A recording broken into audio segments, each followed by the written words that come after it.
America అధ్యక్షుడు Trump విధించిన టారిఫ్ల యుద్ధం కెనడాని వణికిస్తుంది. ఏ దేశంలో ఎవరైతే తమ దేశంలో ఉత్పత్తులు చేస్తే వాళ్ళకి టారిఫ్లు తగ్గుతాయి, వేరే దేశాల్లో ఉత్పత్తులు చేస్తే వాళ్ళకి టారిఫ్లు ఎక్కువగా ఉంటాయని ట్రంప్ ఆల్రెడీ హెచ్చరించడం, కెనడా మీద మరింత కసిగా ఉండటం. 51వ రాష్ట్రం మొత్తం కెనడాలో 90% తీసుకెళ్ళి అమెరికాలోనే అమ్ముకుంటారు. కాబట్టి ఇంకా మీకు సపరేటే ఉందా, మీరు ఇంకా ప్రపంచంలో ఎక్కడ అమ్ముకోరు అని చెప్పి వాళ్ళని నిందించడం చూసాం. ఇప్పుడు కెనడాలో ప్రధానమంత్రి మారాడు, అయినా కూడా అక్కడ ఇండస్ట్రియలిస్టులకి, ఇన్వెస్టర్లకి కెనడా మీద మోజు తగ్గింది, భయం పెరిగింది.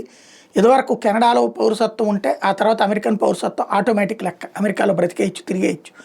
ఇప్పుడు అట్లాంటి వాటిలో రిస్ట్రిక్షన్స్ కూడా వస్తున్నటువంటి నేపథ్యంలో $100 బిలియన్ విలువైనటువంటి కెనడాకి సంబంధించినటువంటి కంపెనీలు మొన్న ఫిబ్రవరి నుంచి ఈ జూలైలోపు దారుణంగా వెళ్ళిపోయినాయి. దేశం విడిచి వెళ్ళిపోయినటువంటి వాటి సంఖ్య క్రమంగా పెరిగిపోతా వస్తుంది. అవన్నీ కూడా అమెరికా బాట పడుతూ ఉండటం అన్నది కెనడాకి పెద్ద సమస్యగా వచ్చింది.